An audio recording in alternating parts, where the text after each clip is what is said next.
Hello and welcome to our Introduction to Canvas workshop for students. In this workshop, we will review the most commonly used features that a student will encounter in an online course.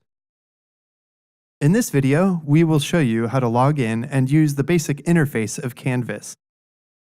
So let's log into Canvas.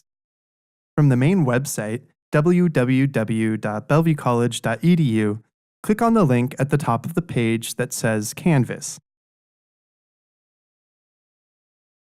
If you click on this green Login to Canvas button, you will be taken to our login page.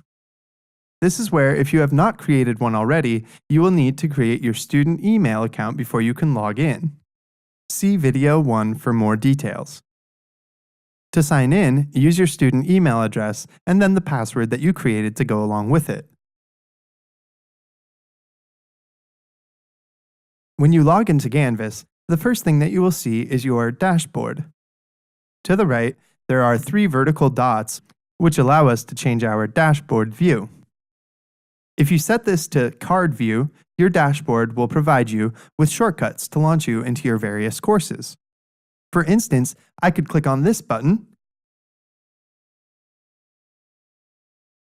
in order to enter the assignments page of my course. On the other hand, I could use this button to enter right into the course discussions. If you set the dashboard view to recent activity, your dashboard will provide you with notifications for upcoming course assignments from any of your current quarter courses.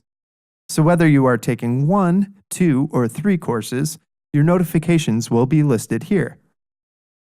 Over to the left, we have our global navigation, and if I click on the Courses button, a menu of our current quarter courses slides into view. After you have taken a few quarters worth of classes, you will need to click the All Courses link in order to view your old courses. Please note that you cannot view your course until the first day of the quarter. Classroom textbooks will be available at the bookstore, and if you have any questions, feel free to give them a call. When you are ready, click on the class. This is like opening the door to the classroom. You will notice that this instructor has posted some general information to help us get started with the course. It is important to keep in mind that whenever you are taking an online course, instructors have freedom as to how they choose to post their content. This means that one course may look completely different from another. Just like sitting in a physical classroom, different instructors will have different teaching styles. The same thing happens when you are taking an online course. Different instructors have different teaching styles, and that will be reflected in the layout of the Canvas course. That concludes this workshop. If you like this video but still have more questions, be sure to have a look at our other Canvas workshop videos. Thanks for watching.